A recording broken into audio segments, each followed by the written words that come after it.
A blind millionaire invites his ex to his wedding. She refuses and marries on the same day as him, just to make him feel bad. The ticking of the grandfather clock echoed through the Brown mansion, marking the slow passage of time. The air, heavy with the woody scent of expensive candles, mixed with the thick silence of the luxurious hallways. It was a world of gold, yet one that concealed an unbearable emptiness. Sophia crossed the grand hall with light steps, carrying a small tray with the tea Noah drank every night. For 3 years, this routine had been her reality. 3 years spent revolving around a man who could no longer see the world around him, but somehow perceived everything in a distorted way. The accident that took Noah Brown's sight occurred on a rainy night, during a business trip. The car he was in lost control and crashed violently into a pole. When he woke up in the hospital, he knew his life would never be the same. The heir to the Brown Empire, always surrounded by luxury and stunning women, suddenly found himself dependent on others, even for the simplest tasks. And to him, this was unacceptable. It was in this setting that Sophia entered his life. She wasn't just a hired caregiver to help him adapt to his new reality. She was the only one who treated him as a human being, not a burden. At first, Noah rejected her aggressively. He threw objects on the floor on purpose, refused to accept her help, and took out all his frustration on her for his impotence. Sophia, however, endured everything, not because she had no limits, but because she knew that behind the wall of arrogance and anger was a broken man. The days were a series of challenges. Noah had fits of rage when he bumped into furniture, yelled at the staff, and locked himself in his room for hours. The extravagant parties still took place in the mansion, but he never participated. He simply listened to the distant laughter of the guests who once vied for his attention. His life became a cycle of darkness and isolation. One night, after a bout of anger, Noah tripped on the rug and fell heavily to the floor in the office. Sophia rushed to help, but he shoved her away. "I don't need you!" he shouted, his voice thick with desperation. She stood her ground, looking at him without fear. "Then get up on your own." Silence filled the room. For the first time, Noah realized that Sophia wasn't like the other staff who cowered in front of his rages. She wasn't afraid of him.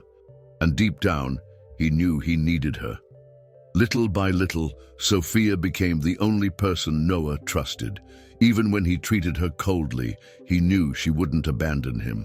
On bad days, she remained silent, respecting his space. On good days, she made jokes about his terrible mood, pulling out involuntary smiles from him. But what Sophia didn't know was that, for Noah, she was just a shadow in his life, a useful presence, yet disposable. When the doctors finally gave him hope of regaining his sight, he didn't tell her. Sophia found out from one of the staff members that Noah would be undergoing surgery, and a pang of anxiety gripped her chest. She knew that, if he regained his sight, her presence in the mansion might no longer be necessary, but she refused to think about that. After all, 3 years of dedication couldn't be erased so easily. The day the bandages were removed, Noah opened his eyes for the first time, and in the mirror's reflection he saw himself again. The darkness that had consumed him disappeared, but with it vanished any trace of the woman who had been by his side throughout his blindness. Without warning, he organized a lavish event to announce his return to the world. The ballroom of the Brown family's 5-star hotel was adorned with crystals and golden chandeliers, filled with the elite who had once admired him. And, amid all the grandeur, Noah knelt before Emma Williams, the woman who had abandoned him when he needed her the most, and proposed to her. Sophia, who had attended the party at the insistence of one of the staff members, stood frozen as she watched the scene. Her heart raced, her stomach churned, and a knot formed in her throat. How could he have forgotten everything? Still dazed, she wandered through the hall until she overheard a conversation that froze her in place. Noah was speaking to a friend, laughing carelessly. Did you know it was Sophia who took care of you all this time?" His laughter paused for a second before he replied, "She was useful, but nothing more than a temporary crutch. Now that I can see, I don't need her anymore." Those words struck her like a knife in the chest. 3 years. 3 years spent living for him, enduring his darkest moments, believing that somehow there was goodness in him. All to be reduced to this, a discarded object. She didn't cry. She didn't cause a scene. She simply turned her back and walked out of the room. When she arrived at the mansion, she gathered her few belongings and wrote a resignation letter. There was nothing left for her there. The next morning, Noah's mother called her to the office. "I know my son can be difficult," she said coldly, "but you did a good job." Then she handed her a check for $500,000. "If you no longer want to be part of his life, at least leave with something." Sophia took the check, looked at the numbers, and then, without hesitation, tore it in half. "I was never here for money." And without looking back, she left. Life was never easy for Sophia. Unlike Noah Brown's world, made of crystal, gold, and privileges, her childhood was shaped by scarcity and daily struggle. She grew up in a small, forgotten town in the southern United States, where every day was a battle just to keep the house standing. Money was never enough, and her family could barely feed the 3 children. Her father, a construction worker, would return home exhausted, his shoulders hunched under the weight of hard labor. Her mother, a laundress, spent her days trying to find more clients just to make sure there was food on the table. For Sophia, luxury was a distant concept. Her clothes were always hand-me-downs from her older sister. Her shoes lasted until the soles were completely worn out, and meals were meticulously planned to make sure everyone had enough to eat. There were no birthday presents, no trips, no new toys, just the hard routine of a family doing its best to survive. Despite the hardships, Sophia always had a resilient spirit. Her refuge was school. Unlike many children who saw studying as a duty, she saw it as her only chance to escape that life. She loved books, even the old, scribbled-on ones, and devoured every word as if they were promises of a better future. Her dream was to one day leave that town, attend a good university, and give her parents a different life. Then, something unexpected happened. During her 8th grade, her public school participated in a pen pal program with students from private schools in large cities. The idea was for students from entirely different realities to exchange letters and gain new perspectives on life. Sophia didn't expect much. To her, those students from fancy schools would never understand what it was like to grow up not knowing if there would be food for the next day. When she received the first letter, her heart raced. The sender was a boy named Noah Brown. The name sounded elegant, distant. When she opened the envelope, she found impeccable handwriting and well-constructed sentences. But what surprised her most was the content. Instead of talking about trips, luxury cars, or privileges, Noah described the mansion where he lived as a cold place. He talked about the vast, empty hallways, the silent dinners, the absence of parents who were always busy with business engagements. To him, wealth didn't mean happiness. Sophia reread that letter several times, intrigued. Until then, she had always imagined that the rich lived without worries, surrounded by everything anyone could ever want. But Noah seemed unhappy, even though he had it all. She, who had never had anything, found that almost absurd. She replied, telling him a little about her reality, about how her mother woke up before the sun rose to wash clothes for families who never even said thank you, about how her father came home with his hands bruised from work, about how she studied by candlelight when the electricity bill couldn't be paid. In the following months, the letters became frequent. Noah and Sophia began to share their worlds, so different from one another. He told her about the gala events he was forced to attend, where everyone seemed to smile just to show off their jewels. Sophia, in turn, talked about the days when she had to share a single loaf of bread with her siblings, but even then, they laughed and had fun, as if it were a feast. Over time, she realized that Noah was much more than just a rich boy. He was lonely, surrounded by wealth, but without anyone who truly cared about him. For the first time, Sophia understood that poverty and loneliness were different, but equally painful. Years passed, and the letters eventually stopped. Life went on, and Sophia faced new challenges. When the time came to enter high school, her family made a decision that would change everything. "One of you needs to stop studying," her father said one quiet evening at dinner. The sentence fell like a bomb. With 3 children and bills piling up, there wasn't enough money to keep them all in school. Sophia knew immediately what that meant. Her older brother already worked and couldn't leave his job. Her younger sister still had chances to continue, so the choice was obvious. "I'll stop," she said without hesitation. Though it hurt, she knew it was the right thing to do. Her father lowered his head, and her mother bit her lip to hold back tears. They knew how much Sophia loved studying, but at that moment there was no other choice. The next day, she went to school, ready to say goodbye to her teachers and friends. But before she could submit her withdrawal papers, the principal called her to her office. "Sophia, your tuition has been paid in full until the last year." She froze. "What do you mean? Who did this?" The principal only smiled. "An anonymous benefactor." Sophia never knew who had done that for her. She only knew that suddenly her future was secure. With that, she dedicated herself even more to her studies, determined to honor that unexpected gift. Years later, while in college, she discovered the truth. During a research project, she found administrative records from her old school and saw a name that made her catch her breath: Noah Brown. He had paid for her education, the same boy from the letters, the heir to the Brown Empire who had never mentioned it, never expected gratitude, never asked for anything in return. The shock overwhelmed her.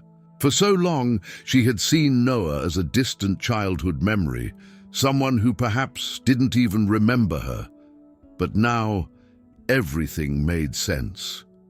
If you're watching this far, I'm sure you're liking it, so I want to ask you to subscribe to the channel. For years, she wondered if she would ever get the chance to thank him. When the time came to choose her university, she made a decision that even surprised herself. She could have gone anywhere, but she chose an institution in Los Angeles. She knew Noah lived there, at the top of society, surrounded by a world she could never fully understand. It wasn't an obsessive search, but a sincere desire. She wanted to look him in the eyes and say, "You changed my life," without asking for anything in return. But finding him wouldn't be easy. Noah Brown belonged to a closed circle, one that was inaccessible to someone like her. Sophia had no influential last name, no important contacts, and no money to frequent the same places. To him, she was just a forgotten name in some pile of old letters. So, she began to search for him. She scoured records, searched online, and discreetly asked around in the right places. The name Brown came up in business news, gala events, and philanthropy. But Noah, specifically, seemed to have disappeared from the public eye. Until one night, she found a piece of information that changed everything.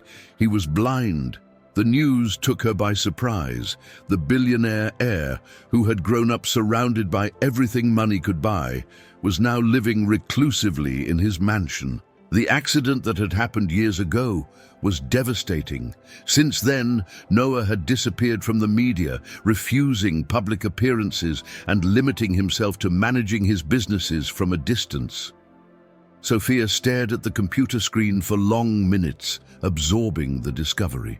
She didn't know why it affected her so much, perhaps because in the letters exchanged during their childhood, Noah had always described his life as a luxurious castle, but one that was empty. Now he was truly trapped in it, surrounded by servants who served him but didn't care for him, and that angered her. She remembered the loneliness that came through his words years ago, how he spoke of the parties full of strangers, the dinners where no one spoke to him, the burden of living to be the perfect heir. Now, without sight, without the prominence that his image had once given him, who was by his side? The thought gnawed at her until she made a decision. She would find him. She knew she couldn't just knock on the door of the Brown mansion and demand to see him. So she did what no one would expect. She got a job as a caregiver. It was a bureaucratic and difficult process. Noah's house only hired highly recommended and experienced staff. Sophia had neither, but she insisted. She told them she had training in assisting people with visual impairments, something she quickly learned to ensure she would get the job. She said she didn't care about the salary, and to her surprise, that seemed to be the deciding factor. When she finally got in the mansion, she realized that the luxury there was suffocating. Immense hallways, artworks on the walls, immaculate furniture, and an eerie silence. Noah didn't recognize her. He didn't know who Sophia was, nor did he associate her voice with the past. She didn't reveal anything. She knew he didn't handle his new reality well, and if he knew she was there for him, he might expel her. The first encounter between them was hostile. "I don't need anyone guiding me like I'm a child," he said coldly. "I'm not here to guide you. I'm here to help you. What do you know about me? Enough to know you don't want to be here." He didn't reply. He simply turned his face, ending the conversation. In the following days, Noah did everything he could to test her. He'd send her to fetch things for no reason, mock her efforts, and refuse help at obvious moments. Sophia knew he wasn't doing it out of malice, but because he didn't want to admit he needed her. One afternoon, she found him trying to open a medicine bottle. His fingers fumbled over the glass, frustrated. She approached without saying a word, took the bottle from his hand, opened it, and calmly handed it back to him. Noah stayed silent for a moment, then murmured, "I would have managed." "I know. But now you don't have to stress over it." It was the first time he didn't argue back. Time passed, and little by little Sophia realized Noah wasn't just a bitter, difficult man. He was hurt. The accident had left him powerless, trapped in a body that no longer responded as it once did, and he hated it. Then the storm came. The heavy rain started in the late afternoon, accompanied by lightning slicing through the sky. When night fell, a deafening thunder made the mansion shake. Sophia was climbing the stairs when she heard the noise coming from Noah's room. She slowly opened the door and found him crouched in a corner, his fists clenched, his breath ragged. "Noah?" He didn't answer. He seemed lost in his mind, trapped in some dark memory. Sophia didn't say anything. She simply walked over to him and sat down beside him on the floor. Then she began to hum softly. A simple melody, gentle, something her mother used to sing when she was a child, and the worries felt too big. At first, Noah didn't react, but after a while his breathing began to calm. The trembling in his fingers stopped. For the first time, he didn't tell her to leave. Sophia knew there was still a long way to go. Noah would continue to be difficult, continue to push her away. But that night, in the silence of the storm, something changed. And even though he still didn't know it, Sophia was there to stay. The days turned into months. The months turned into years. 3 long years during which Sophia stayed by Noah Brown's side, witnessing his anger, his pain, and his constant struggle against the darkness he refused to accept. She became the only constant presence in his life. The mansion's servants came and went. Some quit in the face of his arrogance. Others simply didn't care. But Sophia stayed. Not because she had nowhere else to go, but because, in some way, she knew he needed her. And more than that, she cared about him. Noah was a broken man, but not a weak one. He didn't want pity. He couldn't stand the idea of being treated like an invalid. His blindness had taken away more than just his sight. It had stolen the control he once had over his own life. He could no longer drive his luxury cars. He could no longer move freely through the world he once dominated. Every step, every object around him seemed to remind him of what he had lost. In the early months, he took out his frustration on her. He'd throw objects, refuse to accept help, and treat her with a cold, cutting attitude. Sophia endured it all, not because she accepted being mistreated, but because she wasn't intimidated like the others. When he went too far, she faced him. When he tested her patience, she stayed firm. "I'm not your servant, Noah. I'm here because I want to be. But if you keep acting like an idiot one day, I might just choose to leave," she told him one day after one of his outbursts. He fell silent for several long seconds before simply turning his face away. Little by little, Noah began to lower his guard. Sophia encouraged him to be independent, not to let bitterness consume him. He started to trust her with simple tasks, then more complex ones. Some nights, when he would wake up startled from nightmares that reminded him of the accident, she would simply sit beside him and stay silent. And, without realizing it, Sophia fell in love with him. It wasn't a sudden love, the kind that sweeps you off your feet like a hurricane. It was a silent feeling built over the years. She fell in love with the small gestures, the conversations he only had with her, the rare smiles that escaped him when he forgot for a moment that his life had changed forever. But she never said anything, because Noah never gave a single sign that he felt the same. Then one day came the news that would change everything. The doctors said there was a chance he could recover his sight. An experimental surgery, risky, but with a high chance of success. Sophia noticed something different about him ever since. A restlessness, a veiled anxiety, something that seemed like fear. And then just a few days before the surgery, he said the words she never expected to hear. "Marry me, Sophia." The words hit her like an unexpected blow. "What?" "Marry me," he repeated, his voice tense. "You've always been here. You're the only person who never abandoned me." She didn't know how to respond. Her heart raced in her chest, torn between happiness and uncertainty. Was it love, or was it just fear? Fear that once he regained his sight, she might disappear. "Noah, you don't need to marry me. I don't want to lose you." Sophia's eyes filled with tears. For years, she had longed to hear him say something like this, but now that he was saying it, she felt something was wrong. Still, she had no time to answer. The surgery was scheduled. He went to the hospital the next day, and she promised she would be there when he woke up. But fate, always cruel, had other plans. The morning of the surgery, Sophia got stuck in traffic. Her phone had no signal. Every passing minute felt like an eternity. She needed to get to Noah. She needed to be there. When she finally arrived at the hospital, her heart nearly stopped when she saw the scene before her. Noah was kneeling before a blonde, elegant woman holding her hands. "Marry me, Emma." Sophia felt the ground disappear beneath her feet. Emma Williams, the woman who had abandoned Noah when he became blind, the woman who never cared about him, the woman who, now, he was proposing to. She opened her mouth, but no sound came out. The shock paralyzed her. Had he confused her with Emma, or had he never wanted Sophia in the first place? Before she could get closer, she felt a firm hand grab her arm.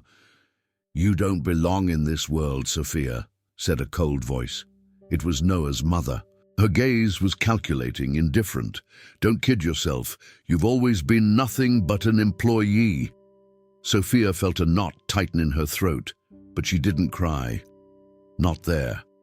She looked at Noah one last time. He was smiling at Emma, completely oblivious to her presence. In that moment, Sophia realized the truth. The love she had for him had never existed for him. Sophia was still trying to process what had happened at the hospital.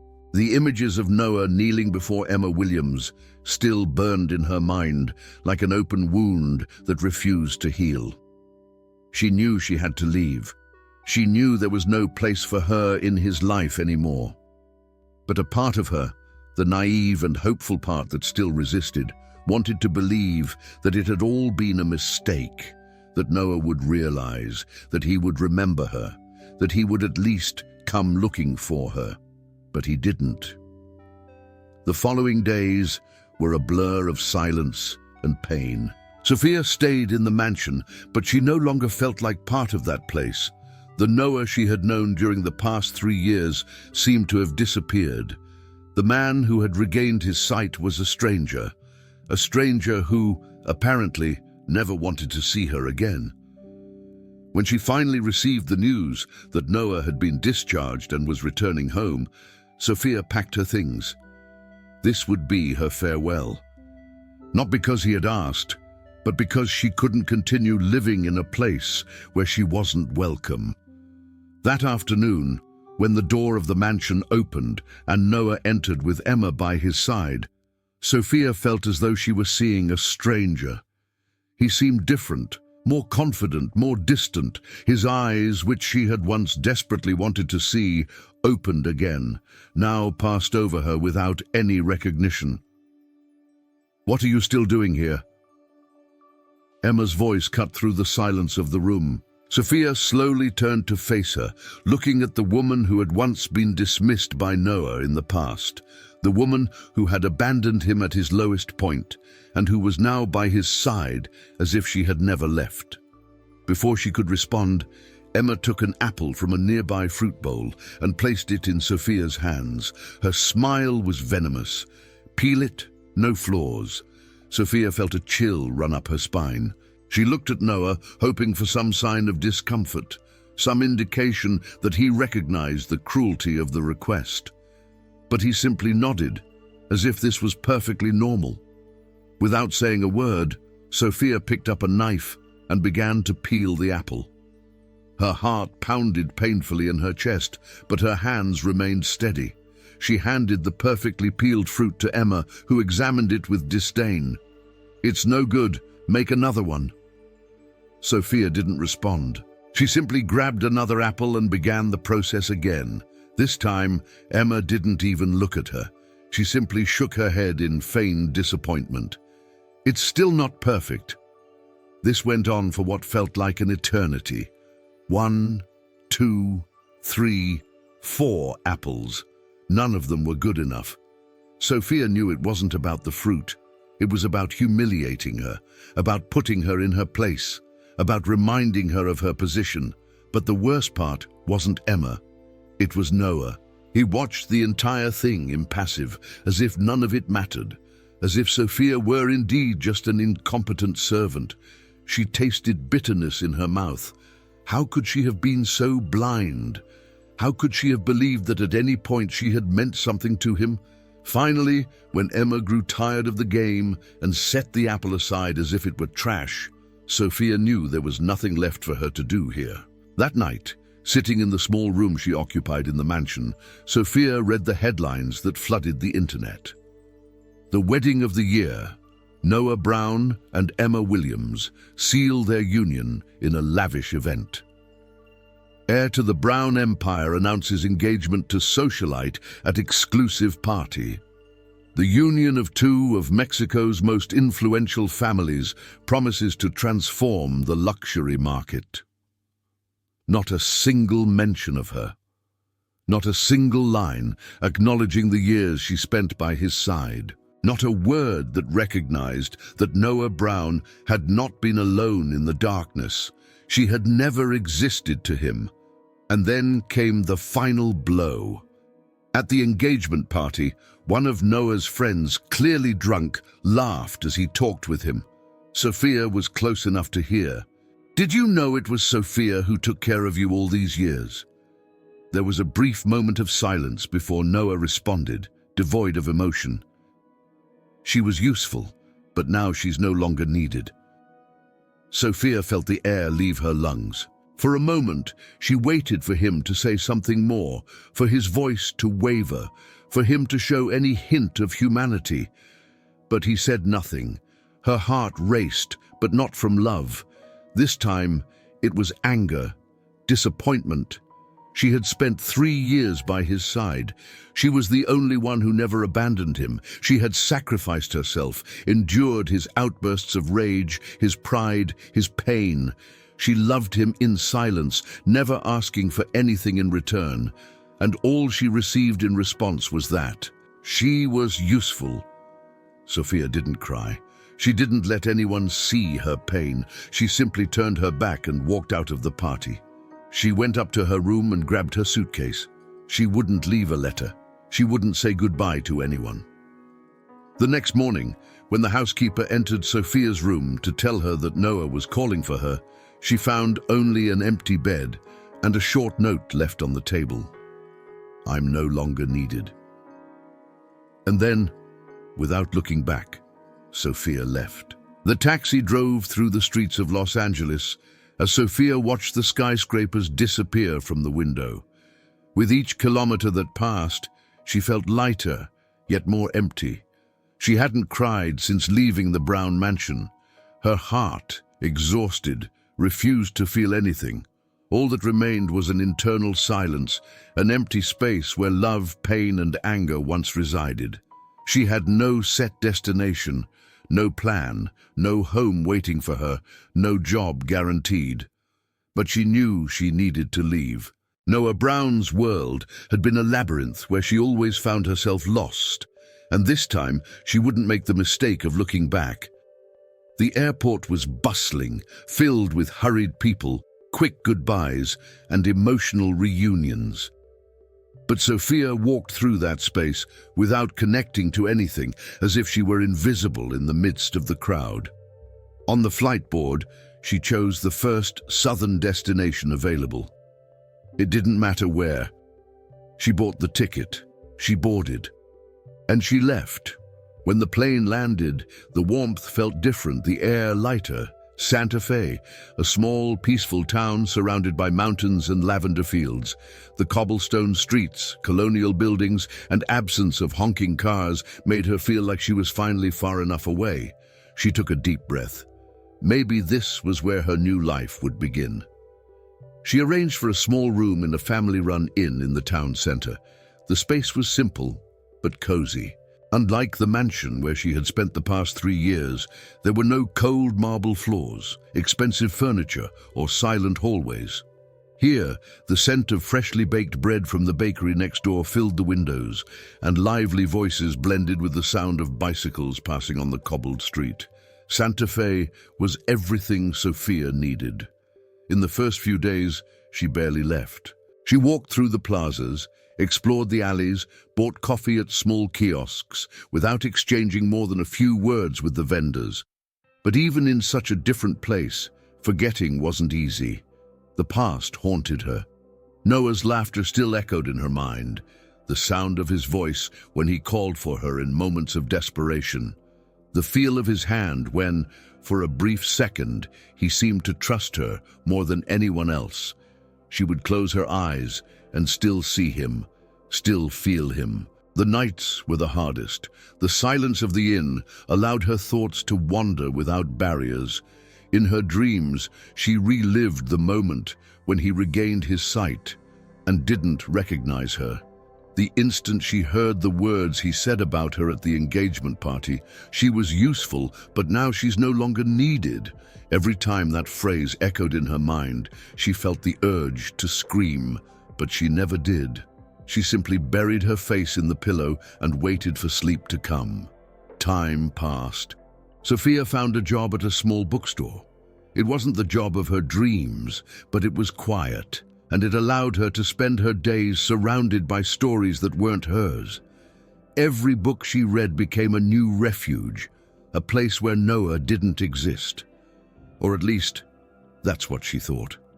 Until one afternoon her phone buzzed, an unknown number. She hesitated before answering, but when she swiped the screen she didn't hear a voice. It was a video. The shaky image showed a golf club, with the blue sky in the background, laughter all around. In the center of the recording, Noah. sunglasses on, a drink in his hand, an expression of carefree joy. The audio was faint, but the following phrase was clear, cutting through her skin like a blade. "If she's dead, too bad. If not, I hope she's learned her place." The world around Sophia dissolved. The phone slipped from her hand and crashed onto the counter of the bookstore. The disdain in his voice was cruel, almost inhuman. How could someone be so cold? How could someone who, for so long, had relied on her, depended on her, now mock her existence in such a way? The pain came in a sharp, intense blow. But then, something strange happened. She didn't cry. She didn't feel that suffocating tightness in her chest, nor the desperate urge to run away.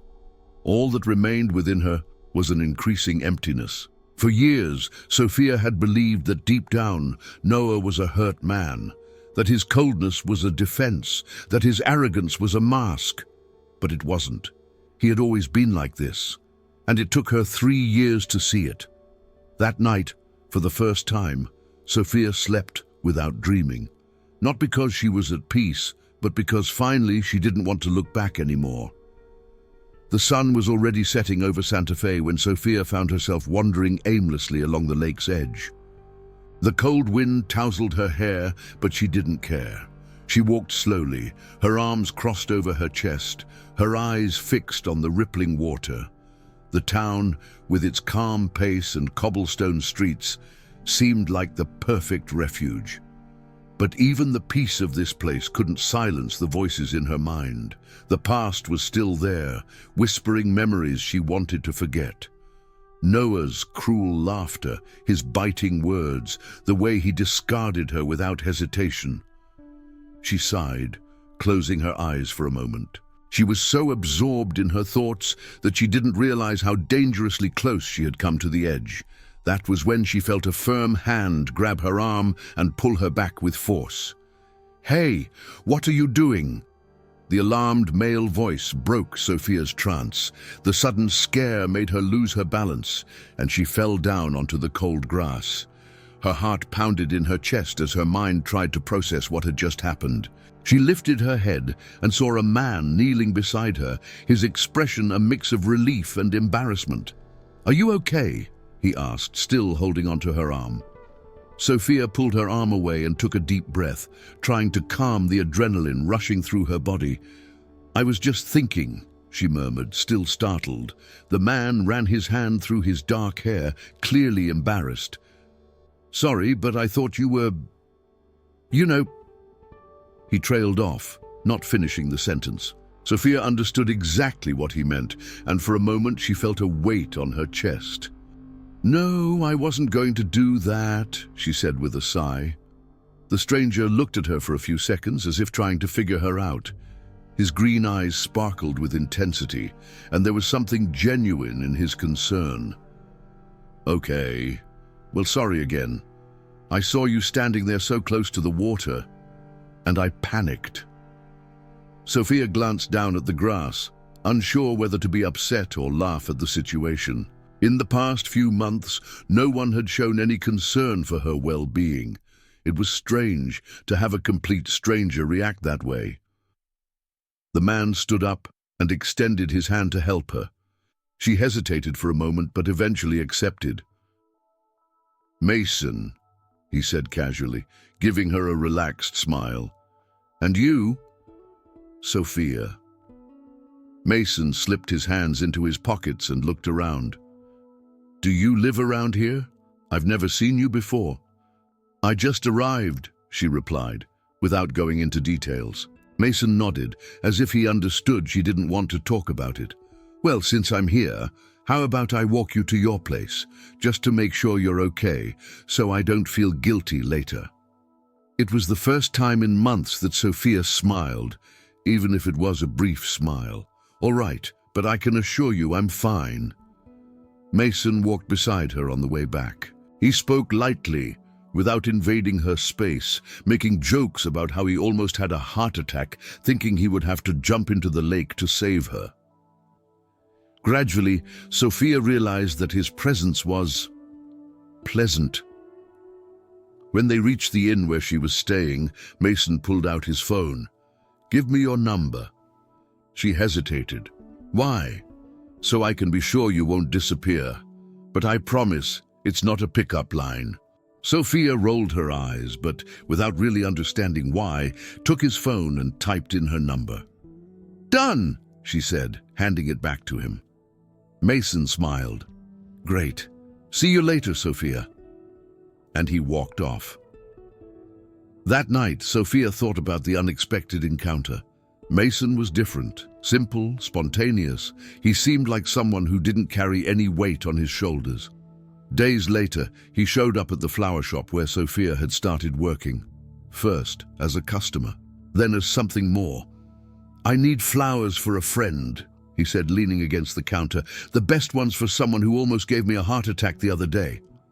Sophia crossed her arms. "Still on about that?" Mason smiled, picking up a small vase. "You don't seem like the type who forgets easily." And he was right. Sophia didn't forget easily, especially when someone tried to get close to her. In the following days, Mason always found a reason to show up.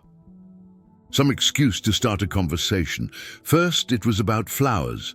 Then, it was about the best coffee in town. After that, he simply stopped by to chat without needing any excuse.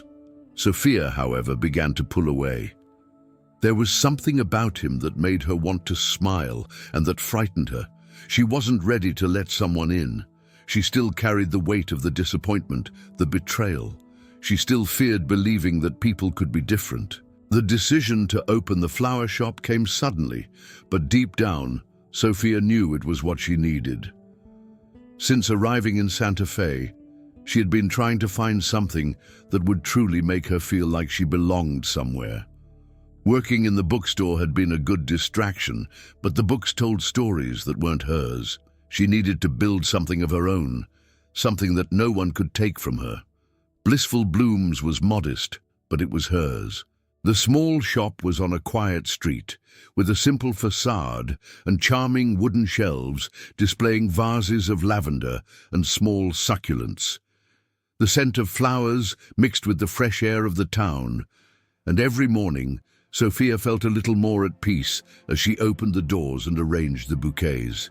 She had no grand ambitions for the flower shop. She didn't want wealth, didn't want recognition. She just wanted a space where she could start over. A place where, for the first time in years, she would have control over her own life. But the tranquility she valued so much didn't last long. Mason showed up on the third day of the shop's operation, and from then on, he never stopped returning. "You need an assistant," he said casually, leaning on the counter. Sophia looked up, already anticipating some kind of teasing. "I don't need one." "But what if I want to learn about flowers?" She crossed her arms. "You don't want to?" "Who says? I'll be the best assistant this shop has ever had." Sophia narrowed her eyes. "Mason, I know you have zero interest in flowers." He smiled, picking up a small vase of daisies. "See this here? This is..." He paused dramatically. "A bouquet of daisies. It's a vase." Mason placed his hand on his chest, feigning indignation. "You're underestimating me. I could be an amazing florist." Sophia tried not to smile, but she failed. Mason had that effect on her. He was light, spontaneous, different from everything she had known. And despite her attempts to push him away, he kept insisting. In the end, she gave in. "All right, you can stay, but don't touch anything." "Not even you?" Sophia grabbed a watering can and raised it threateningly. "Not even me," Mason laughed, raising his hands in surrender. The flower shop's routine became livelier with him around. He'd show up every morning with coffee and a new excuse to stay longer than he should. Sophia pretended not to notice, but no matter how much she enjoyed his company, there was still a barrier inside her, something that kept her from letting him get too close. She was still afraid, and that afternoon she realized that the past would never truly leave her in peace. The phone rang while she was arranging a bouquet of lilies. She answered distractedly, not looking at the number. Blissful blooms, good morning. On the other end, only silence. She furrowed her brow. Hello? Then she heard the voice. Where are you, Sophia? The world stopped. Sophia's breath caught in her throat. Her heart raced, but not from longing. It was something deeper, a mix of shock and disdain. It was Noah. For a moment she couldn't say anything. She stood there holding the phone tightly, her chest tight. I've been looking for you. His voice sounded hesitant. Gone was the arrogance. Gone was the coldness. You disappeared. Sophia felt a lump in her throat, but it wasn't from emotion. It was from anger. Why was he calling now? After everything? After all the cruel words? After discarding her like she was nothing? I need to see you, Noah continued. His voice carried an insecurity she had never heard before, but Sophia no longer felt anything. There was no love, no sadness, not even hatred, just an immense emptiness, as if everything she had ever felt for him had died the moment he treated her like something disposable. And it was there, holding that phone, that she made the most liberating decision of her life. She took a deep breath and said, without hesitation, I'm about to get married. On the other end, there was complete silence. She waited for some kind of response, a word, a reaction. But all she heard was the sound of the call being disconnected. She placed the phone back on the counter without even looking at the screen. It was no longer her responsibility to fix him. It was no longer her duty to save him. Noah Brown was no longer part of her story. And for the first time, Sophia chose herself. When she hung up the phone, Sophia waited for some emotion to wash over her. Anger, sadness, guilt. But nothing came. The weight she had carried for so long simply disappeared. Lying to Noah wasn't an act of revenge, nor an attempt to hurt him the way he had hurt her. It was closure. For the first time, Sophia realized that she no longer needed his validation, nor his late explanations. He no longer had a place in her life, and he never would again. She sighed, resting her arms on the counter in the flower shop. The air inside the store was warm and fragrant, the smell of the flowers filling every corner. For the first time, that space truly felt like hers. The doorbell rang. Sophia turned around and saw Mason walk in, holding a bouquet of red roses in his hands. For the best florist in Santa Fe, he said, handing them to her with a smile. Sophia raised an eyebrow. You know I already have flowers here, right? Yes, but none of those were bought by me. She took the roses, breathing in their sweet scent. What do you want? Mason smiled, but he didn't make his usual playful remark. This time he stayed there looking at her with a different kind of expression. Tell me something, Sophia. If I asked you out, would you run away again? She froze. Her heart beat faster, but not out of fear. It was something different, something unknown. Mason had always been there. He never pressured her, never demanded more than she was willing to give. He always made jokes, always found reasons to show up at the flower shop, always respected her silences. But now, he wasn't joking. No, Sophia answered, surprised by the sound of her own voice. Mason smiled. Great, because I already have everything planned. She crossed her arms. What if I had said yes, just to be polite? You didn't. Sophia sighed, shaking her head. You're very confident. No, he said, his voice softening. I just know how to recognize when a woman is ready to take a step forward. And at that moment, Sophia realized he was right. Mason didn't take her to a fancy restaurant, nor did he plan anything extravagant. The date was simple, unpretentious. They walked through the park, talking about everything and nothing at the same time. The sun was setting, painting the sky with golden and orange hues. Sophia felt the warm breeze on her skin, and for the first time in a long time, she wasn't worried about what would come next. Mason talked about his childhood, about how he had always been a free spirit, about the small bicycle shop his grandfather ran and that he helped manage during the summers. Sophia listened, laughing at the stories of the falls he had taken while trying to learn how to ride a bike. When night fell, he took her back to his place where he had prepared a simple dinner. No expensive wine or fancy dishes, just homemade food served without pretension. And it was there, at that small wooden table, with a bowl of hot soup and Mason making bad jokes to make her laugh, that Sophia realized something she had never felt before. Love didn't have to be difficult. It didn't have to be a constant battle, a tightrope walk between pain and pleasure. Mason didn't play games. He didn't test her. He didn't make her doubt her own worth in order to prove herself. He was just there, no complications, no second intentions. When he walked her back to her inn, Sophia was surprised to realize she didn't want the night to end.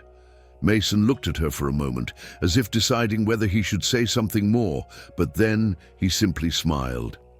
"Good night, Sophia." And he left. She stood there at the door, feeling something new growing inside her, something light. Maybe she was ready to love again. Sophia's light laughter echoed through the air as Mason led her by the hand through the amusement park. The sky was blue, the sweet scent of popcorn mixing with the flowers that decorated the place, and for a brief moment she allowed herself to forget everything. Mason had insisted on this outing. He said Sophia needed to relax, to enjoy a day without thinking about work or responsibilities. She didn't argue. After so much time spent living in shadows, she felt good there, among the bright colors of the attractions, the flashing lights of the rides, and the carefree joy of the people around her. They rode the Ferris wheel, where Mason pretended to be scared just to make her laugh. They competed at the ring toss game, and even though Sophia was terrible at it, he let her win. Later, they bought cotton candy and sat on a bench under the shade of a tree, watching the peaceful movement of the park. That's when she felt it. A chill ran down her spine before she even lifted her eyes. And then, there he was. The shadow in front of her seemed out of place in the sunny world around them. Noah Brown. Sophia blinked, needing a moment to recognize him. The man before her wasn't the same one who had abandoned her without a second glance. He was thinner, more worn out, with unshaven stubble, as though carrying a weight that time couldn't relieve. His eyes, once full of arrogance, now seemed empty. Her body stiffened. Mason noticed immediately and followed her gaze, his once carefree expression closing off. Noah took a step forward. "Sophia." His voice was different, more hoarse, more hesitant. She instinctively stood up, stepping back a little. Her heart didn't race like it used to. There wasn't that coldness in her stomach, that avalanche of conflicting emotions. All she felt was distance. "What are you doing here?" she asked, her voice calm, firm. Noah swallowed, running a hand over his face, as if trying to find the right words. "I've been looking for you," he began, his eyes scanning her every detail. "I couldn't find you anywhere. You disappeared." She remained silent. Noah hesitated, looking down for a moment before meeting her gaze again. "I was wrong. I chose wrong." The air around them seemed to grow heavier. "I thought I wanted Emma, but..." He took a deep breath, as if gathering the courage to continue. "It was you all along." Sophia watched the man in front of her, pleading with his eyes, as if waiting for her words to break him. But they didn't. Before, she would have crumbled. Before, she would have dreamed of this moment, hoping for the day when he would realize his mistake and come back to her. But now, Noah was nothing more than an echo of the past. He kept speaking, his voice almost desperate. "I treated you like something disposable, and I know I don't deserve your forgiveness. But Sophia, I can't." He ran a hand through his hair in frustration. "I can't move on without you." She could laugh if she was still the woman he had broken. But that woman no longer existed. Instead, she simply said the words that ended it all. "You moved on just fine when you discarded me without a second thought. she said, her voice devoid of anger, just neutral, cutting. Noah closed his eyes for a brief moment. I was blind, metaphorically and literally. My pride made the decisions for me. She looked at him, waiting, wanting to see how far he would go. Please, give me another chance, his voice faltered. It was then that she felt the warmth of a hand holding hers. Mason. Sophia didn't even notice when he had approached, but there he was, standing by her side, his fingers intertwined with hers. His simple gesture was clearer than any words she could have said. Noah looked at the hand Mason was holding, and what he saw in her eyes made his breath falter. There was no hesitation. There was no doubt. He had lost her, and this time there was no going back. Mason didn't say a word. He didn't need to. His steady gaze at Noah was a silent message, one that said, "She's not alone anymore, and she doesn't belong to you."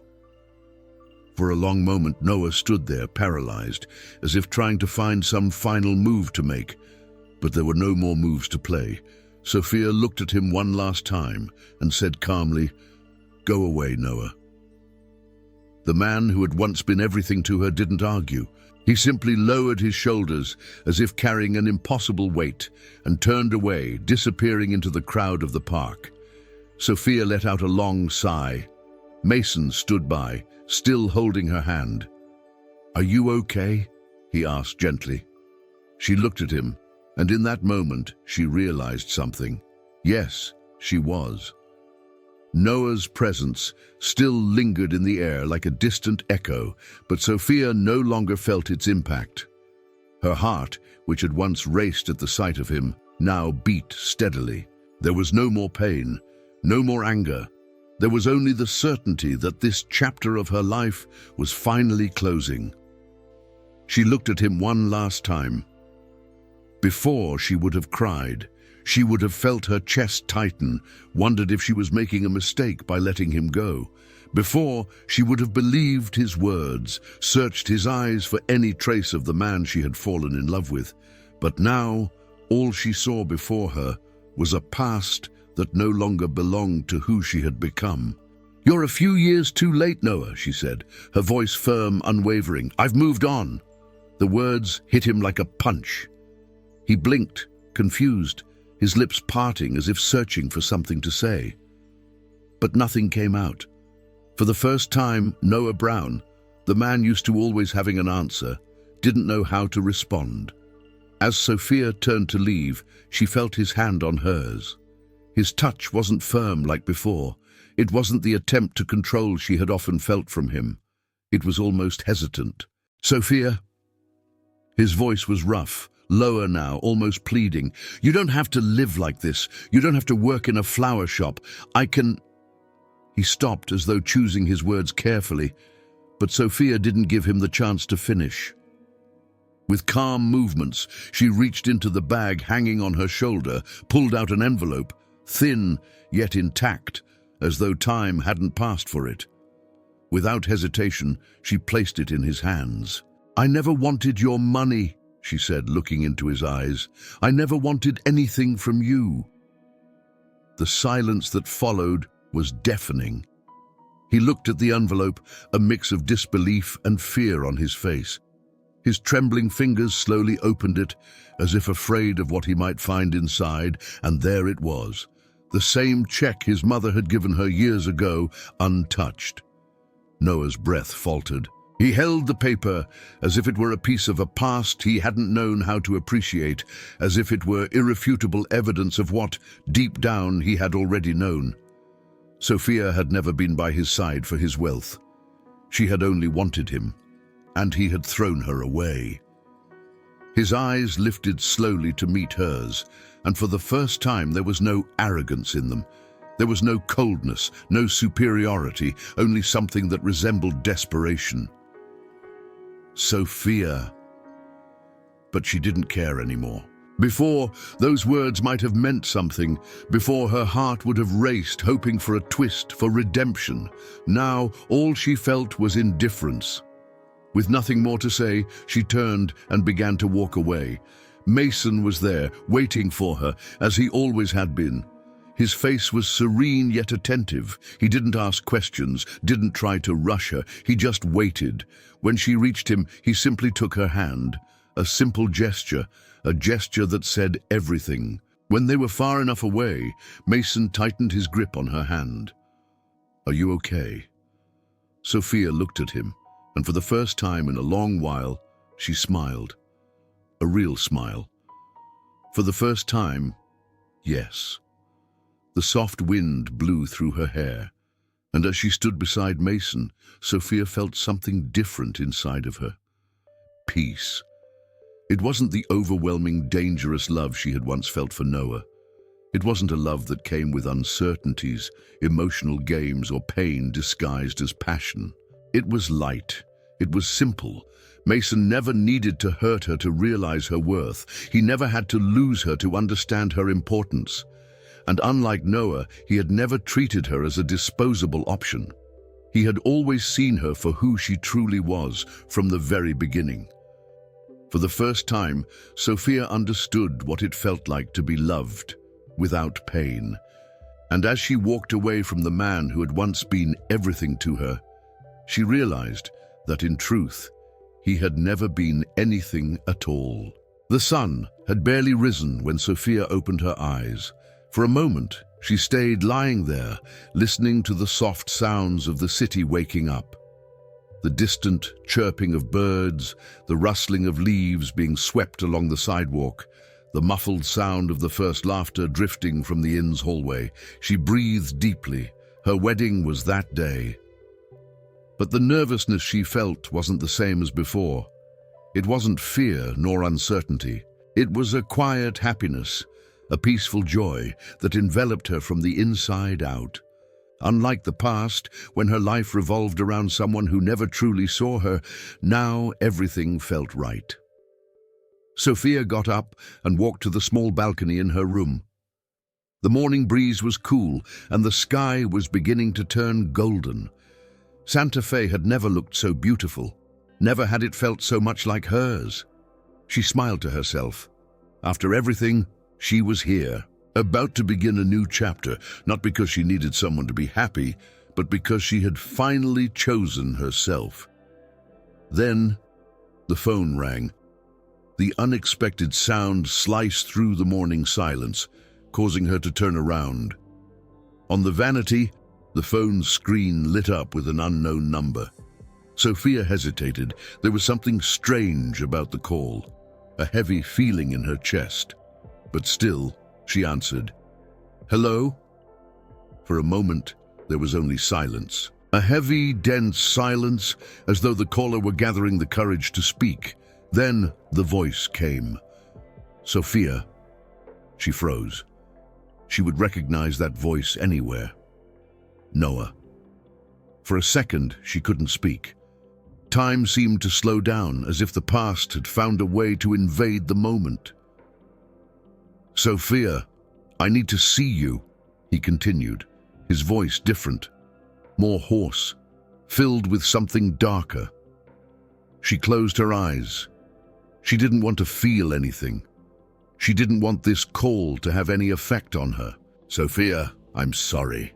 His voice cracked, as if he were fighting his own words. "I can't lose you for good." She felt a strange weight, but it wasn't sadness. It was exhaustion.